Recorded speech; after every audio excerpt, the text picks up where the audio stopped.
Hey.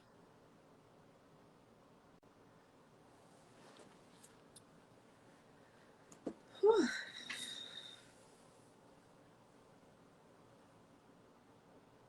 Hey. We're waiting for our guests. Somebody changed my little seat and stuff around. Hey, Jamar. Hey, Black Butterfly. Jamar, how are you?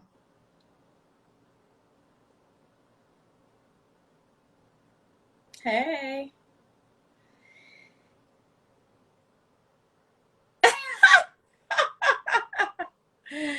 So silly.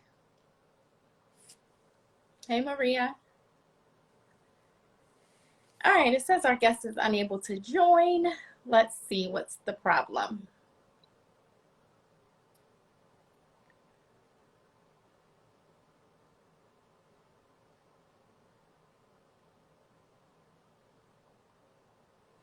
All right, let's try that again. Hey. Oh, good. Working is good. So for some reason, Jen is not able to join us, and we want to hear about her baggage. Hi, Zora.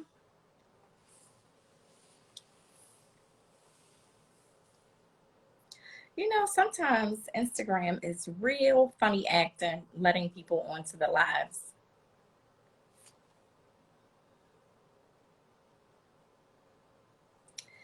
Jen, where you at, girl?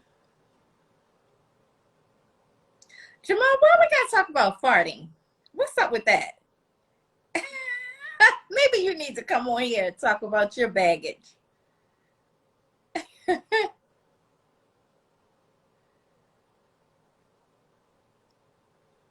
We are having, she's not able to join, so maybe I'll just give her a moment. Give her a moment to see what's happening. But guys, so this is I Come With Baggage series. So it's a few of you guys on here. If you guys want to come on and talk about your baggage, send me a DM. Oh my God. I mean, come on, Jamar. Are you guys seeing this in these comments? I don't think that's possible, bro. It's not possible.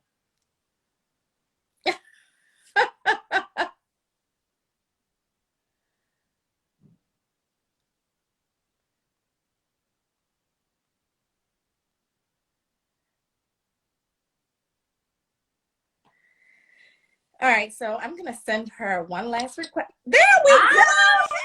Hey! How are you? I'm great. How are you?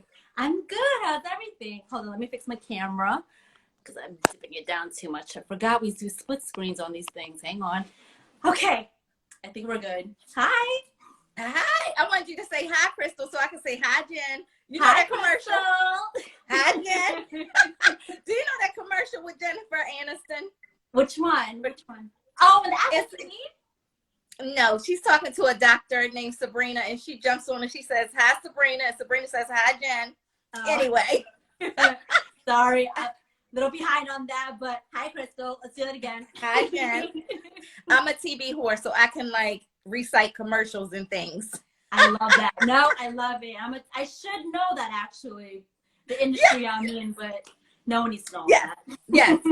So, you know, I always like to give myself a little intro just so that I can make people feel comfortable about talking about their baggage because, you know, I came up with this whole concept because nobody has more baggage than me, okay?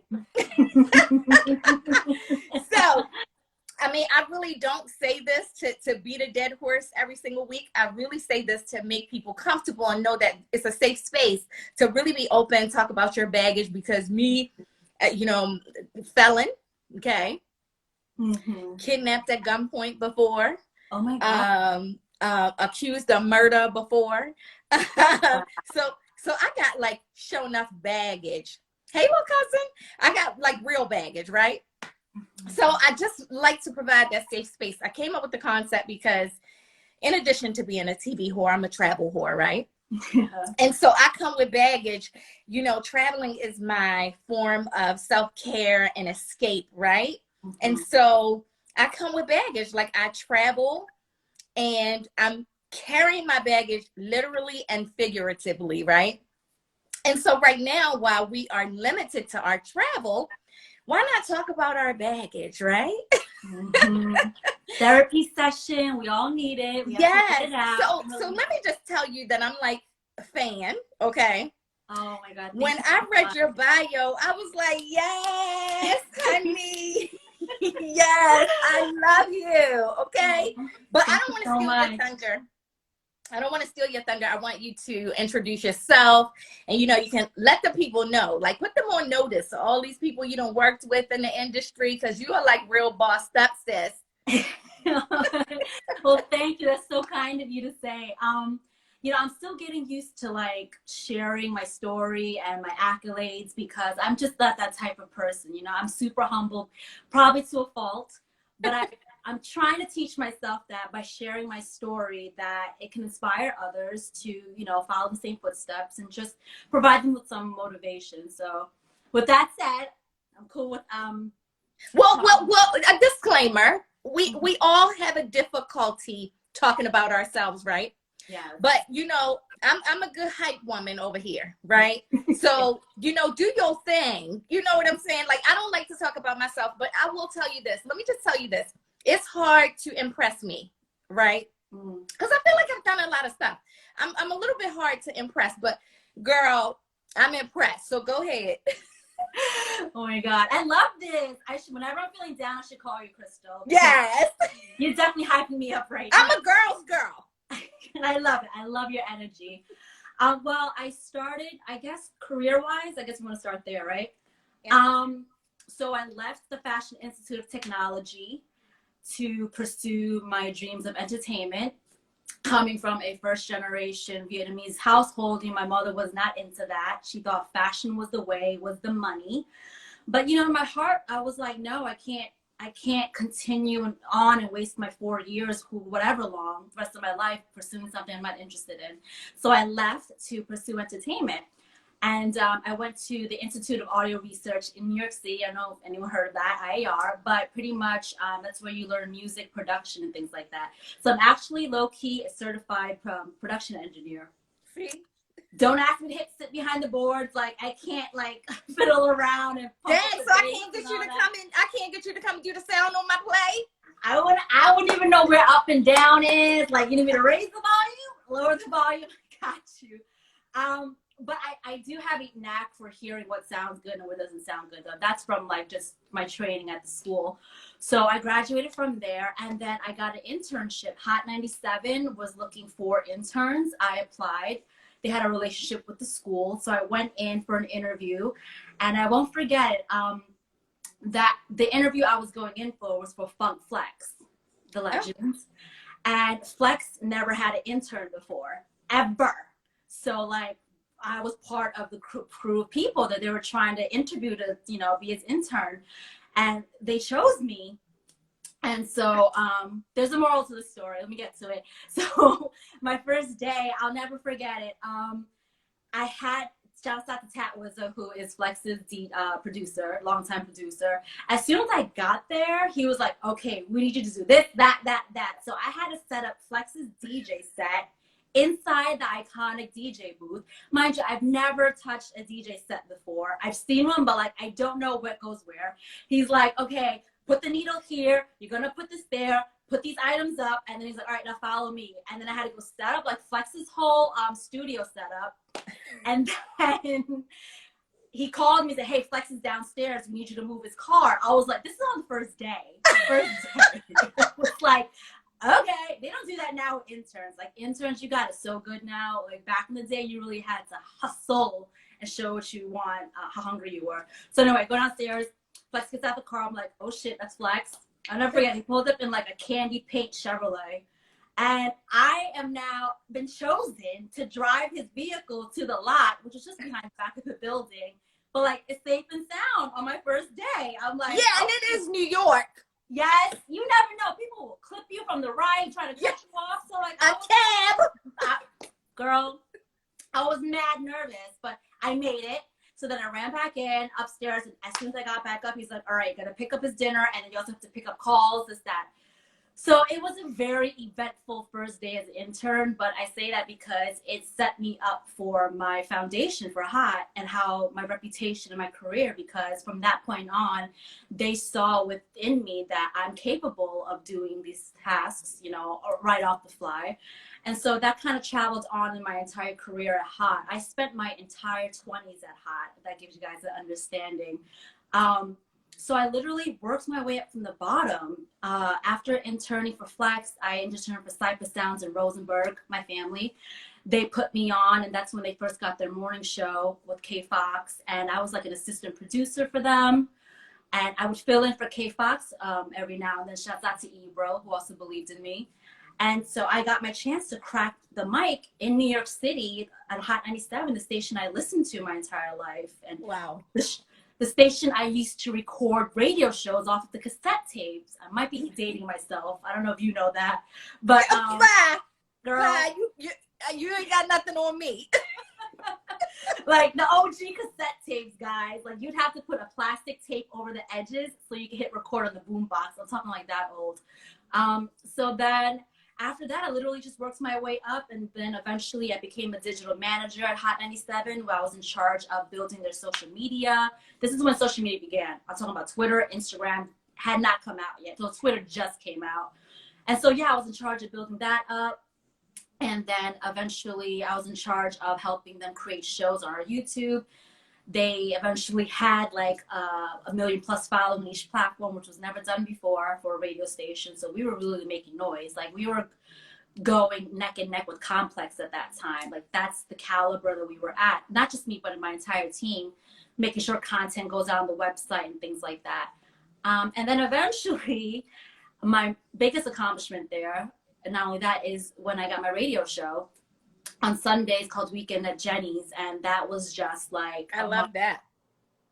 A mind-blowing moment for me. Like, you know, let alone it's a girl from Brooklyn, born and raised here, whatever, but like didn't come from anything. I'm, you know, inner city kid, Asian while you're at it. Like this is just unheard of in my culture. You know, you just don't go to New York, get in the entertainment industry. Like it just doesn't happen. So, yeah, I got my radio show. And then during that tenure, I also started my own TV and production film company called Next Generation. And I love that. Oh, thank you. Yes, that's so cute. Next Jeneration. With a J, that's yes. right. Yeah, so like I wanted to provide a platform for millennials and Gen Z, just individuals who have the vision but aren't get offered the opportunity because they don't have the experience. And I don't like that. I don't believe in that, because just your age and your years doesn't define your skill and your talent for me. Like if you have it in you, you have it. It's just about just teaching you and nurturing you. A lot of companies don't have patience for that, but yeah. I'm big on nurturing the talent from when they start, because you get to see them blossom into something beautiful. So that's why I have so many mentees, because I love to instill that in them. So with Next Generation, I like to provide opportunities for people from all walks of life to work with me. So we're working on a couple projects right now, which I can't say. And what else? Oh yeah, and then also I'm part of Forbes The Culture. Forbes magazine picked me to be part of their global initiative, which is pretty much a community of diverse leaders who are doing things within their industry. So yeah. Oh, and also I feel like I'm just going on and on. And then I'm also at Apple Music now. I'm no longer at Hot. Oh. Yeah, I'm no longer at Hot 97. So that was a chapter that was closed. And now I'm a music content specialist at Apple Music. So yeah, it's been exciting. Last 13 years, it's been an exciting 13 years so far. Well, that is amazing though. Oh. That's a lot of accomplishments. It is. Thank you. Yeah, I mean, I was talking to my friend today about it. I'm like, you know, if I putting in 13 years of work, if I haven't accomplished anything, then I've been doing something wrong. So I'm happy I could reflect and look back and see that I've done things, and I'm proud of it, and still planning to do more things. So yeah. So do you miss having your show on Sunday? Oh, hell yeah. You do? You miss it? I miss it to the extent that I love talking to people. I love that interaction. Like, I love it when my callers call up. I love it when I'm just able to crack the mic and just talk to people.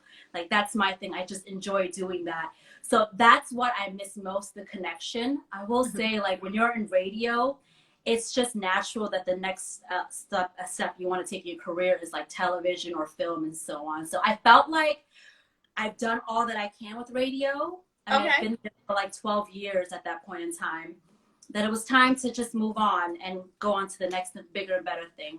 But I do miss it, though. I miss talking to everyone. Like, the callers are amazing. Well, I'm really proud of you for recognizing that and then moving on, because some of us get stuck and get complacent in what we're doing, and we don't go for bigger and better because we are just comfortable with what we're doing. So I'm really proud of you for that. Big shout out for that. You're a brave girl. Thank you. Yeah, I'm the same way. I can't stay somewhere for a long extended period of time and not progress. It's wasted time. It's wasted energy. Like, you can go somewhere that you're appreciated, not tolerated, right? So that was happening as well. Like, management had changed throughout the years, but like, things were changing and shifting. So it wasn't the same for me. And I was like, okay, am I just going to ride this out and just remain stagnant? Or am I going to, take the risk and jump and go, and it worked out that the universe made that happen, made that door shut for me. So it was inevitable. But I'm happy. I'm in a great place now. I'm not doing 10,000 things anymore. That's what happens when you work in terrestrial radio. They want to give you like 15,000 jobs, which is cool. It teaches you. Yeah, absolutely. But it's overwhelming. Yeah, absolutely. So now I get to focus on one thing while working on my side projects. So I'm in a happy place. Okay, so now give me the juice about this baggage. Okay. Okay, I know we want to talk about mental health and spirituality. Yes. My mental health is really being tested tonight, and it's hard for me to really be present because I'm excited for that president to get the hell out. So I have been like laser focused on that TV. I have been like so stressed out, and I'm like, I was trying to figure out if I was going to cancel this tonight, because I'm like, but one more wake up, honey, one more wake up. And I am counting down, like, get the hell out. It's a new day tomorrow. Thank God. Yes. So we're gonna talk about your baggage. Where do you want to start? We want to start at the beginning. We want to start with the mental health part. So I've just recently started talking about this because I'm a very private person. So I just felt the need recently to be open about it because, again, you don't know who's struggling out there. You don't know who's, going through things. And they say that you need to check on your strongest friends because those are the ones who are usually having mental problems. Yeah. And I'm not saying like schizophrenic kind of problems, just, emotional problems. So I was really battling like about depression for the last couple of years. And it was very difficult for me to get through. And, I'd gone through a lot emotionally. And I just felt disconnected. I felt lost from who I am. I just felt like I was on autopilot and I just didn't know who I was anymore. Yeah, like all these accolades and accomplishments were happening, but I still felt empty inside. So I was really lost and sad, and lots of nights of crying, and just every part of my life was messing up. And when that happens, that's when they say you have your spiritual awakening. That when your ego is totally broken down, when you're so vulnerable to a point where, you can't take it anymore, that your your body is cracked open, and then it reveals who you are inside, the real you. I had to get to that point. So I got to that point. And ever since then, like, I've tapped into my spirituality. Like, I've always had a connection with God since I was a kid, but it wasn't a super deep connection where I was praying every day or, being really in tune. And ever since that awakening, I pray every day. I thank him That's the thing people do too. People only pray to God or the creator, universe, whatever you want to call it, when they need something. Right. You need to pray for the things that you have and you're grateful for. And so that's where my prayers started to change, and I started thanking him, her, whatever you want to call it, for all the things that I do have in my life. And once I started doing that and really tapping into who I am, COVID helped too. COVID helped because it allowed me to sit still and not focus on anything else but me. You know, when we're working 9 to 5, we have events to go to, interviews to do, we got to get our hair, makeup, you know, there's just so many things to do that you don't have time to sit and really look within and just rationalize and figure out what's going on around you. So I thank COVID for that. I know COVID, it's a horrible thing, but the silver lining in COVID is it enabled me to really sit still. But from that point on, like, I saw the miracles start to happen. Like, it was crazy. Like, I started experiencing things are manifesting quicker than I imagined, and that was what was missing. Like, cool, I had the, you know, the shows, the companies, the awards and all that shit, but like, I wasn't connected with God. And so once I made that connection, things just started changing. Like, did you find out where the source of your depression was coming from? Well, physically, it was multiple things. It was just what was going on around me, the people around me, the environment I was in. I was in a very toxic environment. And unfortunately, when you're in a toxic environment, your energy gets pulled down. Oh, yeah. Energy is so real out here. Absolutely. And so it can literally, I equate it to like weights. Like, the more toxicity that comes on you, the more weight you're putting on your body. So you're literally, I don't know if anyone saw Soul, amazing movie by Disney Pixar, watch it. But they have a scene where they have called Lost Souls, where like you're in this little body, but you're wearing like 15 pounds of like just darkness. And so that's what was happening. I was just covered in this toxicity and this bad energy. I didn't know how to get myself out of there. And so the grace of God and my spirit team made that happen. But yeah, it was a combination of everything, you know, and a lot of overthinking. Yeah. Overthinkers, like, we're the worst. I'm an overthinker. Yeah, girl. Like, you make scenarios out of scenarios that aren't happening within you. Yeah. You know? Yeah. But my overthinking causes me a great deal of anxiety. And I have learned how to control it and how to kind of keep it under control. But I'm anxious a lot. And especially during COVID, like, there's too much idle time for me. So my mind is constantly racing. And, you know, when I do take a moment for myself to sit down, which is rare, I'm like, okay, I should be doing something. What is it that I should be doing? Like, I shouldn't be sitting here. Like, I'm wasting time. What is it that I'm supposed to be doing?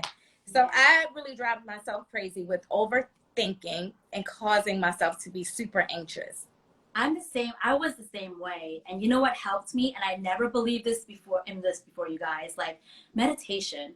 Like, people would tell me to meditate in the past. I'm like, I can't sit still. I can't just quiet my mind. Like, it's just not happening. I can't do it. I'm like you. Like, when I was let go from hot, like, I was trying to find things to do because I'm so used to being productive. Right. So sitting still was like, shit, I feel like I'm not doing anything. But meditation saved my life, honestly. Like, quieting my mind, helping me to go within.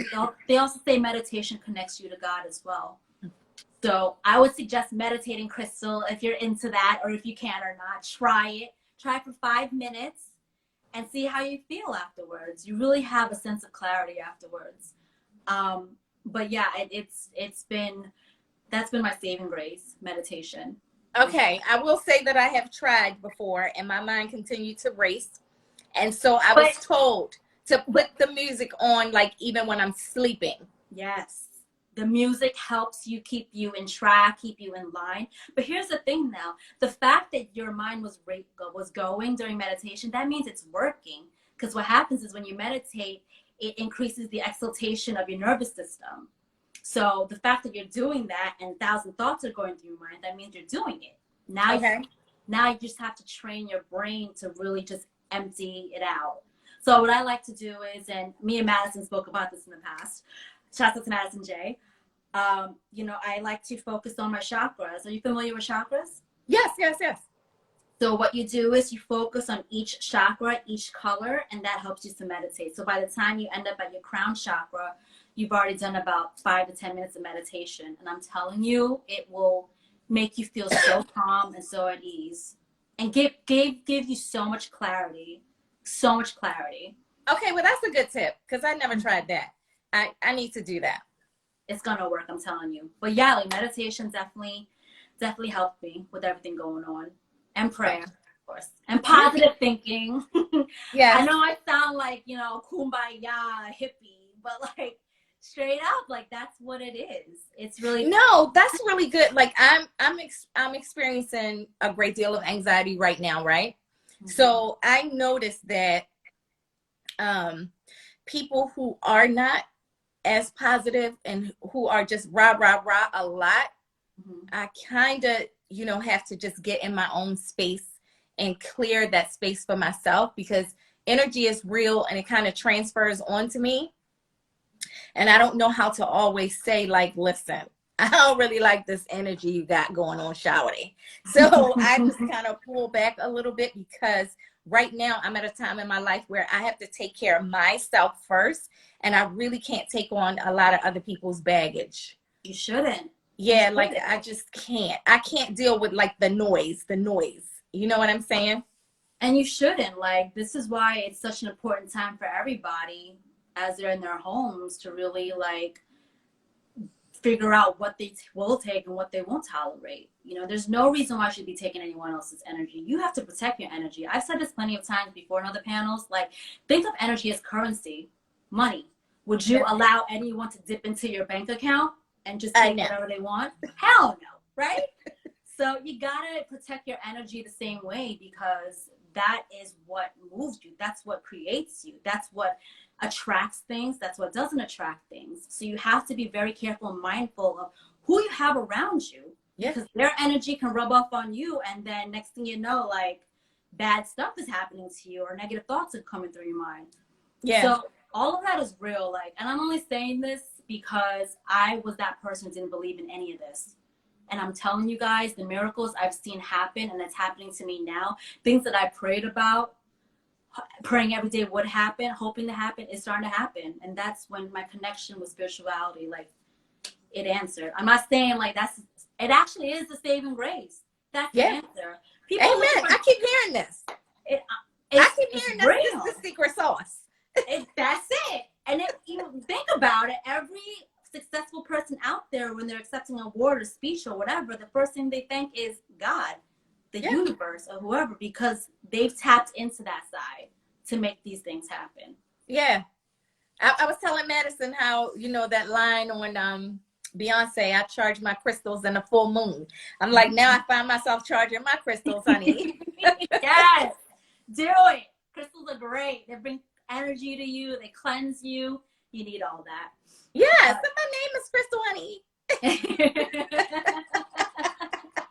I'm the chosen one. Totally meant to be, 1000%. But I think that's what most people need, just to kind of reconnect themselves with their spirituality. Yeah. For sure. That's the answer. That'll be the answer to a lot of their problems without a question. But some people aren't ready for that. So I know you don't like to talk about it, but I'm curious to know because I was reading your bio and stuff, like I said. So tell us about some of this MTV and some of all these amazing people that you interviewed and that you worked with and all that kind of good stuff. So I have been at I walked and worked MTV at the VMAs like 4 or 5 times already, I believe. I've interviewed people from like Kendrick, Lamar, Viola Davis, Queen Latifah, Usher, Alicia Keys, Jennifer. I can go on and on and on. Do you have a favorite? My most favorite interview? Yes, they're OGs in hip hop, but like Salt and Pepper. Was my favorite because I actually had a show called Ladies First on YouTube, and it actually represented New York City in this big YouTube global campaign for Women's History Month. And I'm very big on women empowerment, so that was a crowning moment for me. But they were my key feature for that episode. So to be able just to sit down with these iconic legends and talk to them and have them reveal so much to me that they normally wouldn't was incredible to me. That was big, but Alicia Keys was definitely one of the bigger ones. No, Queen Latifah. Queen Latifah was it for me because I named my show Ladies First after her song Ladies First, Ladies First. And I'll never forget it. So we were on the red carpet for HBO's Bessie, and she stopped by, and I don't know if anyone's ever done red carpets before, but they kind of push them along, like in 5 minutes, and then you got to keep it moving. So I got my 5 minutes with her. And I remember when they had to move her, I just said out loud, like, God damn it. And like everybody looked at me. I was like, shit. And so she moved on to the next media outlet. And then when I stood there with my video trying to capture her like on a selfie cam, she actually stopped her interview, looked at my camera and like waved and said, what's up? So I'll never forget that moment. I met her twice already. But that was like a big, big moment for me. That, and I said Alicia Keys was big because I grew up in Alicia Keys. I loved her music. Her music got me through so much in life. And she's amazing. Like, she's as amazing in person as she is like on social media or like on TV. She's dope. I love her energy. She's an Aquarius too. I'm an Aquarius. I guess that's why I love her so much. When's your birthday? Because I have a thing for Aquariuses. Do you like, really? Yeah, we all like this. On February 2nd. It's actually Okay. So I usually connect on a deep level with the men in my life who are Aquariuses. Really? Yes. My husband is an Aquarius. Yes. What's your sign? I'm a Leo. Oh, okay. I could see how that happened. Yeah. I could see how that connection happened.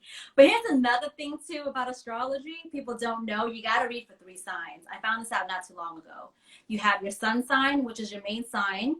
You have your rising sign and your moon sign. So if you're reading for, like, your astrology or horoscope or whatever, you got to read for all 3 to get the full understanding of what's going to happen to you. I learned that not too long ago. Yeah. Oh, yeah. Well, this is news to me. Mm-hmm. Okay. So, like, because some signs on certain times, it's going to relate to you more. You know, sometimes you read your horoscope, like, this is nothing going on in my life right now.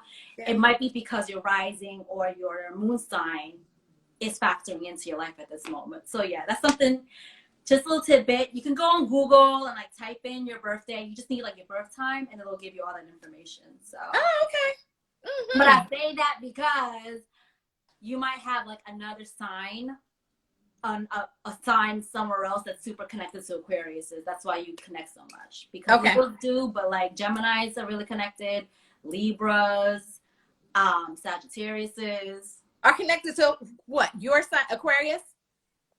Yeah, like if you got to put in your birthday to really find it out, but like Leo for sure, we connect really well in terms of like how we view life, our perspective on things, our goals, that kind of stuff. So you're in a good place.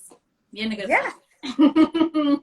So I thought about when you said Queen Latifah. You know, doesn't she have a production company too? She does. Yes, she does. And that's why I also look up to her because of that. You know, being a woman in TV and film, it's difficult. It really is. I mean, it's better for us now, but back in the day, it was hard. So I can only imagine for her. Like for me, I feel like I'm in a great time to really enter this field. It's a different field. Very scary, but fulfilling. The difference between radio and TV and film is TV and film requires you to be more of a team player.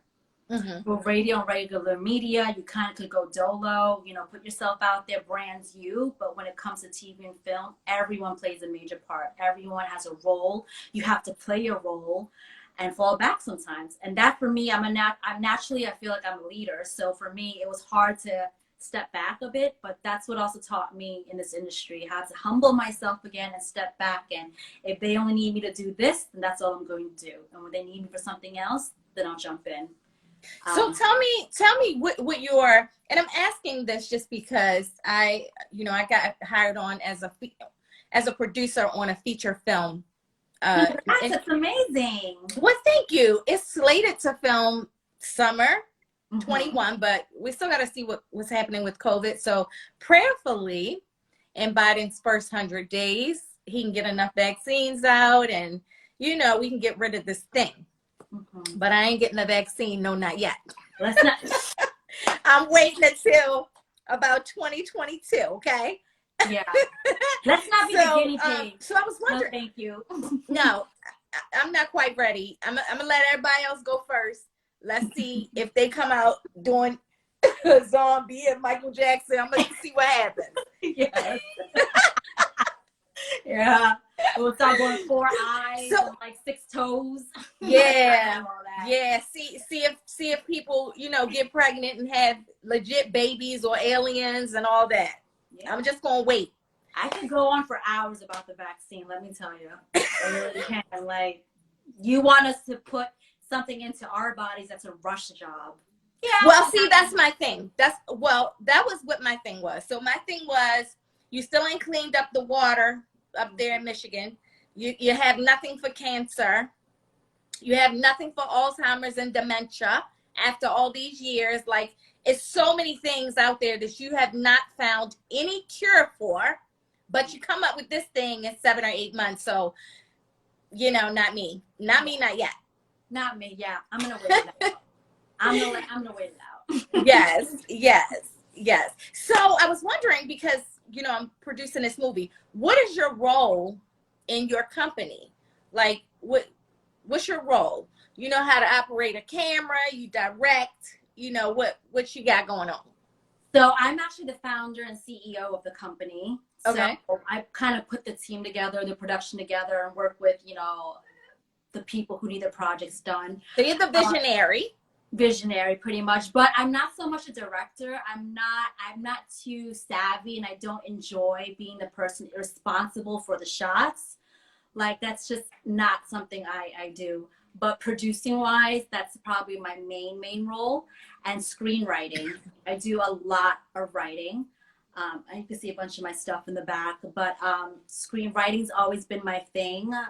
Since a kid, I've written poetry, songs. I wrote my first teenage novel, I'd call it, at like 13, but it was dumb. But it was big. It was long. It was like 300 pages of loose leaf paper by hand, front and back. It was about me and like the boy bands or some shit. I don't know. Some love story.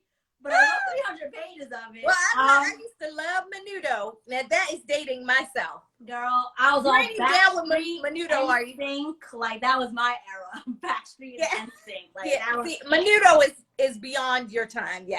Well, Ricky Martin was in Menudo, so I remember Menudo. So it was a dumb story, but again, going back to writing, I've always written my entire life, so screenwriting is my thing. I love bringing characters to life. I love just building the story, how it begins, the middle, the climactic parts and the end. And so if anything within this career, for sure, I'm definitely going to hone in on my screenwriting and also producing, because I'm also a visual person. Like, things come to me visually. When I have an idea, I can see it happen before it happens. I'm sure you're familiar with that too. Yeah. As a producer, you gotta have that. Yeah, same. So that would be probably what I'd be tapping into a lot more of. Producing and screenwriting, for sure. I'd love to write like 10 more movies, honestly. That would be like a dream come true. As much as it can come out of me. Because script writing is hard.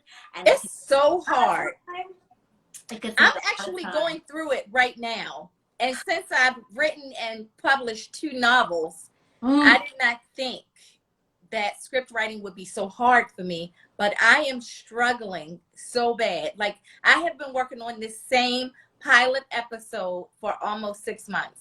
Wow, yeah. But you know what? That honestly, don't worry, it's normal. I don't know if you've written scripts before, but sometimes people take 5 years to put a script together. Yeah, like, yeah. When I have like, my books and I have my play, so but this particular thing for TV is so different. Trying to get the treatment together, and in my mind, girl, when I put this stuff together, it is bomb. Yeah. Like, I'm like, yes, when I send this off, and then I get it back with all these edits and what do you want us to see here, and it's just so much. It's super overwhelming.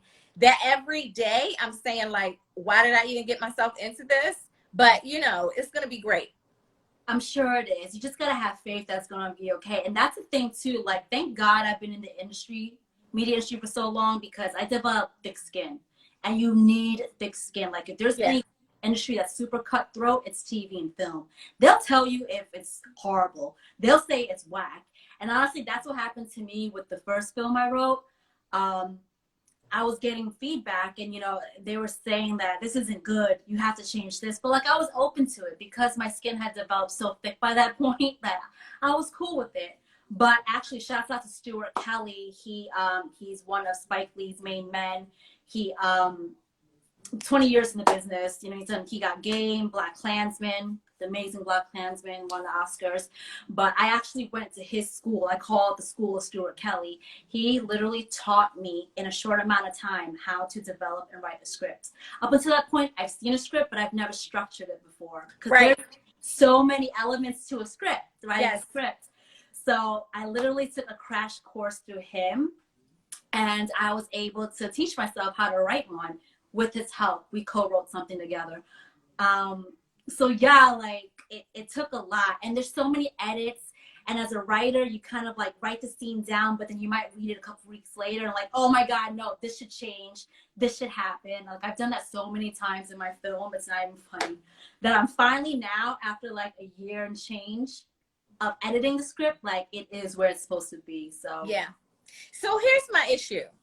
And I'm glad I have you on here. We probably have to have a conversation offline. definitely, of course. For me, like, okay, art imitates life, right? Mm-hmm.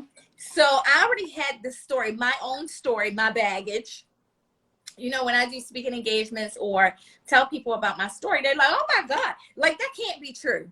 That sounds like a movie. Like that sounds like a TV show. Like I would watch that shit, right? Yeah. So I've been putting it down, and I keep getting it back. Like one thing that I'm struggling with is, for me personally, when I was arrested and convicted for a crime that I didn't commit, but that's a story for another time. I'm so You know, sorry for that though. thank you. But it, you know, I wouldn't change it. I wouldn't change it for anything. So when I was serving time in a women's prison facility, I ended up getting on work release, right? So I actually got to leave out of the prison every day and go to work.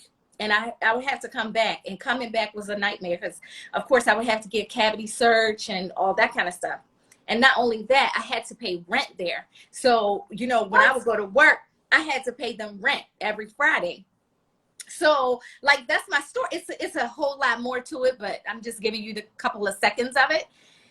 But so I put all this down because it's like it's amazing, right? That you live a double life. So when you're at work, you know, it's sweet little Crystal, and nobody really knows that when I leave here, I'm going back to jail at night, right? So I used to cry every single night at like, I had to be back at 10. So every night at like 9 o'clock, I would just start crying. And people would say like, why she cry? Why she cry every night? But people didn't know. So it's like a story of duality, like living a double life. Like, you know, you're out in the world, then you got to go stay here. And when you go in here, it's people in there messing with you like, bitch, I told you bring me this in here. You know, they thought I was going to smuggle stuff in my ass to bring in there. No, we're not going to do that. So we're just going to be in here fighting. So I feel like the story was bomb. I had this amazing story. But then I was told, like, stories only occur either inside or outside. It can't be both. So I'm like, well, what rule is that? Like, who made that up? Because art imitates life. And if it has never been done before, then this is a fine damn time to do it. Because it's true. Like, this really happens to people. Like, so many people now get DUIs and stuff like that. Mm-hmm. And they have to serve weekends in prison. Right. So I'm really struggling trying to reconcile, you know, what part of the story I can really let go. Because, like, that was kind of the story of, like, duality, like Ghost St. Patrick, if you watch Power. Yes, yes. He was this murderous drug lord, but he was also this nightclub owner and father. You know what I mean? So that's what I'm saying. I think for you, well, this is what Stuart told me. Because I was the same way. I started cutting out things that didn't matter to me, that I felt mattered to me, but because they thought it didn't matter, I removed it. And I also worried about how long the script was going to be because it was pretty long. And he said, you just got to write from the heart. And it sounds so generic, Crystal. I know it does, but like the right person will find your script and create it. Because just from you, I got to take my jacket off. I'm sorry, I'm sweating right now. The lights are hot. Because you have such an amazing story, Crystal, it would be a disservice for you not to share that. Like, I think so. As you're telling me, my mind, I'm quiet because I'm quiet when my mind starts going. Like, I can see 1,000 ways this can be created into a series. Well, that's what the goal was. So I'm trying to work on the pilot episode, and then I was going to bring in a team of writers. So I'm working on the pilot episode, and then you know, I'm signed up with somebody who is going to help me put together the treatment and package it. Okay. But I just don't know if what I'm trying to convey is going to work out. But don't doubt yourself. No. My ability is, I'm confident with that. But it seems like it's not being received. Like, either you're going to be in, like Orange is the New Black, where the whole thing was inside. And I'm currently watching For Life. So the first season, he was inside. Second season, it opened with him coming outside. So it's this whole thing of, but on Power, Ghost went in and out, in and out. So, you know, I'm trying to reconcile, like, you know, it was suggested to me, leave her out, but just have constant flashbacks of going in. That can work too. But for me, because the way I wrote my film was so unconventional, like, I feel like that's so stereotypical. Flashbacks of that. You see that all the time, you know, people, prison shows, and, you know, or people who are out of prison, you think about that. Like, I think it'd be so dope for you to stick to what you're doing and show that truthness of your story and reality of what's happening to women out here who can go out during the day, and then at night they're crying in their jail cell and having to sit in and like sleep at a certain time and interact. Lights out. It's amazing. Are you kidding me? Please don't, like, honestly, don't change anything about that. You just have to put it in the right hands, girl. Honestly, or find a team of people who see your vision. That's the only way it's going to work. For me, that's what happened to me. At first, some people that read my stuff was like, this don't make no sense. This is whack. No one's going to care about it. But then when I found, like, the right group of people who can see the vision and understand where I'm going with it, like, we were able to build on that and shuffle it around and, like, give it legs. Now it has legs. So I was in your same situation. So I can say to you, stick to your guns, stick to your gut, and just find the right people who are going to, like, understand it. You have to find people who understand it. That's the thing too. Like, certain people like to hire directors for certain scripts just so they can visually bring it to life. But when it's such a deep-rooted story pertaining to your life, you know, it's a human story. You want to make sure you find somebody that understands it, because if they understand it, then they'll know that the importance of the story matters, and every facet of it, every fact matters as well. And that's what happened with me, like I said. So that's the best advice I can give you. You just have to make sure you find someone who has on the same page as you. It's not going to work. It's not going to work any other way. I'm telling you. I've been there. I'm so fortunate to have a blessed team with Essence and Stewart and everybody else that they see the vision. Because, you know, a lot of what I'm working on is based around my culture. And so it's hard to, like, write things in your script for people to understand. Like, there's certain things that happen, certain dialogue that I write that someone that's not Asian or a person of color might not understand. Like, no disrespect. You got a guy that's, you know, a white man that's 80 or 70 years old sitting at the top desk, you know, top notch, reading this. He's not going to get it. Of course not. Right. So surrounding yourself with the right people to bring this to life is key. It's key. It's key. I'm working with someone now who, you know, we just have to get there, but she's great. She's so good. Mm-hmm. She's so good that probably, you know, I need to, you know, talk it out better, or, you know, but I think I'll get there, and I'm super excited about it because I'm like, this shit ain't happened to me for no reason. Like, it ain't no way in the hell you can tell me that I was a victim of a no-knock warrant like Breonna Taylor and come out like all jacked up for what reason? You understand what I'm saying? I think it's you know, it's a story that needs to be told. And it's happened to me like 30 years ago, but I see that same kind of thing is still happening. I was in a no-knock warrant, what, 29 years ago or something like that, but they are still doing this shit. Your story is necessary. It's so necessary in the climate of society right now. We need to hear your story. Yeah. We need that truthfulness. We need that honesty. We need to have it put in your face and you know, expose people to the truth, because that's what it is. Maybe your story should, just some ideas I'm shooting now. We're brainstorming live right now. Maybe his story isn't necessarily just a scripted series. Maybe it's like a docu-series of some sorts, you know? Like, I've thought about that too. There's many different ways you could bring it to life. I can see both ways. Yeah. I just feel like personally a docu-series would hit that much deeper. But that's on you. I mean, whatever you feel. But that's another option if you want to go down. So we're going down the docu-series road. You're not as limited. You know, now you can share every aspect of what you went through. Versus a scripted series, you know, certain characters need have character arcs, or, you know, certain scenes, or certain, it just has to flow right. You have more ground when it comes to the docu-series. But that's just something to think about. Yeah, I agree. But your story needs to happen. Your story needs to happen. Every story about police brutality, you know, indifference, racism has to be told right now. Stories from people of color need to be told right now. That's why I'm really excited that I'm starting to see an insurgence of Asian content, Asian projects out there. They are really starting to like show love to my race, and that's just a moment I've been waiting for a very long time. And I am fortunate enough to start to be on the beginnings of this magnificent like awakening for the industry. And also the stuff that I write from my perspective, you know, because unfortunately a lot of Asians that are in media and TV and film right now, they love to focus on, like, no disrespect, but like we call it like the higher Asians. So Chinese people, Japanese people, Koreans, that's it. I'm Vietnamese, so that's considered Southeast Asian. So you don't hear stories of Vietnamese people, Thailand, Cambodia, Indonesia. Disney is doing that with the movie Raya the Dragon, I believe. They're focusing the story on a girl from Thailand. But there's also a disconnect there, just to give you perspective of the type of content that needs to come out. And not only that, you know, a lot of the content that's out, they have these Asian people growing up in rich places in suburbia. I didn't grow up there. Yeah.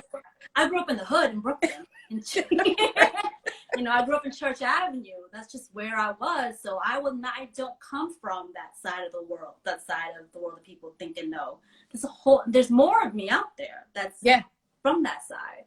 And I don't say that to be like, oh, you know, I got hood street cred now. No, it's just like total night and day what they experience versus what I experienced. So that story hasn't been told from my side, and that's what I'm trying to show with the projects I'm working on. I love it. The girl from Brooklyn, from the hood, Asian while she's at it, is sharing content, you know, like. So I that's one of my biggest goals, is to leave a lasting imprint in the industry by doing that. I love it. I love it. Well, I want to thank you so much for hopping on, just having a candid conversation with me. I'm sure we're going to connect. I'm here. I love it. Yeah. So is there anything you want to leave the people with, that they should follow you? They can, you know, find something that you're working on, or anything you want people to do. I want people to go on and get a I Come With Baggage t-shirt that I will put in the in the chat. But I want people to get a I Come With Baggage t-shirt to join the conversation. And people can DM me if they want to share information, or some people want to share anonymously. They are able to go on theflytravelline.com and submit your story anonymously, and I'll just read it on here, and we'll get feedback and have a good time, like the strawberry letter a little bit. I love that. Great idea. I guess just follow me at genius.jen on Instagram, at Jen from BK on Twitter. You can go to my website, nextgeneration.net, to see, you know, things I've worked on or where I'm at. And in terms of what to look for, you just gotta stay tuned. I'm staying tuned. I can't wait, because I'm a fan. Thank you. Hopefully I'll have stuff to share within this year. That's what I'm praying for. So Be on the lookout. Same. Okay, love. Well, be in touch. Don't be a stranger. Okay. And don't give up on your story. Don't take any of it out. I won't. I promise I won't. Listen, I did not go through all the hell and squatting and opening my ass cheeks and coughing every night coming in there for nothing. You hear what I tell you? God bless. You're a People warrior. know this. You are a warrior for that. And you came out strong. You know, that's amazing, right. incredible, and it could have broke you down, but only made you more incredible and strong, like I said. So yes, thank you, my love. Thank you, Crystal. Okay. All right, so we'll be in touch. Yes. Good night. Good night. Bye. Bye.